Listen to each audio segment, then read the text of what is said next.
ರೈತರನ್ನ ಮಾತಾಡಿಸ್ತಾ ಇದ್ವಿ ಸರ್. ಈಗ ಈ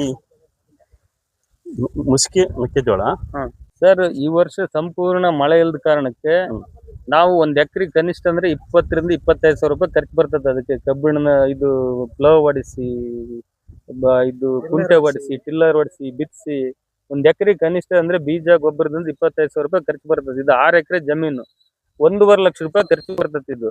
ಇದರಲ್ಲಿ ಈಗ 1 ರೂಪಾಯಿನೂ ಇದು ಬರಲ್ಲ. ಇದು ಹೊಲ ಎಲ್ಲ ಕಿತ್ರುನು 2 ವಾರ ಮೇವಾಗಲ್ಲ. ಇದು 1 ರೂಪಾಯಿನೂ ಅವ್ರಿಗೆ ಏನು ಜಮೀನ್ದಾರಿಗೆ ಸಿಗಲ್ಲ.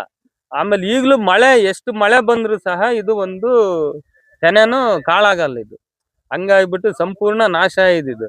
ಹಂಗಾಗ್ಬಿಟ್ಟು ಇಲ್ಲಿ ರೈತರಿಗೆ ಇಲ್ಲ ಬೆಳೆ ಪರಿಹಾರನಾದ್ರೂ ಕೊಡಬೇಕು, ಬೆಳೆ ಪರಿಹಾರ ಕೊಡ್ಲೇಬೇಕು, ಆಮೇಲೆ ಬೆಳೆ ವಿಮೆನೂ ಕೊಡ್ಬೇಕು. ಹಂಗಾದ್ರೆ ಅಲ್ಪ ಸ್ವಲ್ಪ ನಮಗೆ ಈ ಬೀಜ ಗೊಬ್ಬರದಾದ್ರೂ ಬರುತ್ತದು. ಹಂಗಾಗ್ಬಿಟ್ಟು ಅಂತೇಳಿ ಕೇಳ್ಕೊಳ್ತಿದೀವಿ. ಸರಿ, ಈಗ ನಮ್ಮ ಚಿತ್ರದುರ್ಗ ಜಿಲ್ಲೆಯಲ್ಲಿ ನೂತನವಾಗಿ ಸಚಿವರಾಗಿರುವಂತಹ ರಘುಮೂರ್ತಿ ಅವರು 3-4 ದಿನಗಳಿಂದ ಬರ ವೀಕ್ಷಣೆ ಮಾಡಿದ್ದಾರೆ. ಆದ್ರೆ ಸರ್ಕಾರಕ್ಕೆ ಯಾವ ರೀತಿಯಾಗಿ ವರದಿ ಮಾಡ್ತಾರೆ ಅನ್ನೋದು ರೈತರನ್ನ ಕೇಳೋಣ ಬನ್ನಿ. ಸರ್, ನಾವು ಈಗ ರಘುಮೂರ್ತಿ ಅವರು ಒಳ್ಳೆ ಬೆಳೆ ಸಮೀಕ್ಷೆ ಮಾಡ್ತಿದ್ದಾರೆ ನಮ್ಮ ಜಿಲ್ಲೆಗೆಲ್ಲ. ಏನೋ ಒಂದು ಭರವಸೆ ಇಟ್ಕೊಂಡಿದೀವಿ, ಹೊಸದ ಸಚಿವರಾಗಿದ್ದಾರೆ, ನಮ್ಮ ಜಿಲ್ಲೆಗೆ ಏನೋ ಒಳ್ಳೆ ಒಂದು ಇದು ಅನುಕೂಲ ಆಗುತ್ತೆ ಅಂತೇಳಿ ನಾವು ತಿಳ್ಕೊಂಡು ಎಲ್ಲ ಬಂದಿವಿ. ನಮ್ಮ ರೈತರೆಲ್ಲ ಬಂದಿವಿ.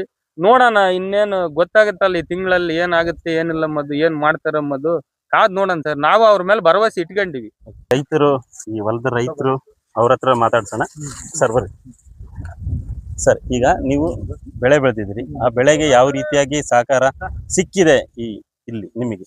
ಬೆಳೆ ಯಾವ ರೀತಿನೂ ಸಿಕ್ಕಿಲ್ಲಲ್ಲ, ಎಲ್ಲ ಒಣಗೋಗೈತೆ ಮಳೆಯಲ್ಲಿ. ಮಟ್ಟ ಬರ್ಬೇಕಾಗಿತ್ತು ಇದು. ಸೂಲಂಗಿ ಹೊಡಿಬೇಕಾದ್ರೆ ಇಷ್ಟೊತ್ತಿಗೆ ಎಲ್ಲ ಮನುಷ್ಯನ ಮಟ್ಟ ನಿಲ್ಬೇಕಾಗಿತ್ತು ಇದು. ಅಂತ ಮನಕಾಲದಿಂದ ಒಳಗೇನೆ ಐತದೆ ಎಲ್ಲ ಸುತ್ತೋಗೈತೆ ಮಳೆಯಿಂದ. ಅಲ್ಲ, ಇದು ಮಳೆ ವಿಚಾರನ ಅಥವಾ ಬೀಜ ಸಮಸ್ಯೆ ಆಗಿದ್ದು ಅಥವಾ ಗೊಬ್ಬರ ಮತ್ತೊಂದು ಏನ್ ಸಮಸ್ಯೆ ಆಗಿದೆ? ಮಳೆಯಿಂದ ಮಳೆ ಸಫಿಷಿಯಂಟ್ ಆಗಿದ್ದಕ್ಕೆ ಈ ತರ ಆಗಿರೋದು. ಬೀಜ ಗೊಬ್ಬರದ ಮಿಸ್ಟೇಕ್ ಇಲ್ಲ. ಸರಿ, ನೀವು ಎಷ್ಟು ಖರ್ಚು ಮಾಡಿದ್ರಿ, ಏನು ಎತ್ತ?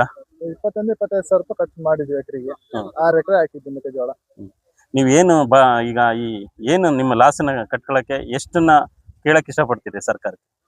ಖರ್ಚು ಮಾಡಿರೋದು ಅಷ್ಟು ಬಂದ್ರೆ ಸಾಕಂತ ಇದೀವಿ. 20-25 ಸಾವಿರ ರೂಪಾಯಿ ಖರ್ಚು ಮಾಡಿದ್ವಿ ಎಕರೆಗೆ. ಅಷ್ಟರ ಬಂದ್ರೆ ನಾವು ಸ್ವಲ್ಪ ಕೊಡ್ಬೋದು. ಆದ್ರೆ ಸರ್ಕಾರ ಯಾವ ರೀತಿಯಾಗಿ ಮುಂದಾಗುತ್ತೆ ಅನ್ನೋದು ಗೊತ್ತಿಲ್ಲ.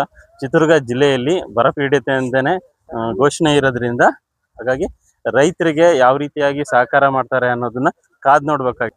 ಕ್ಯಾಮ್ರಾಮನ್ ವರದರಾಜ್ ಜೊತೆ ನಾಗೇಶ್, DN ನ್ಯೂಸ್, ಚಿತ್ರದುರ್ಗ.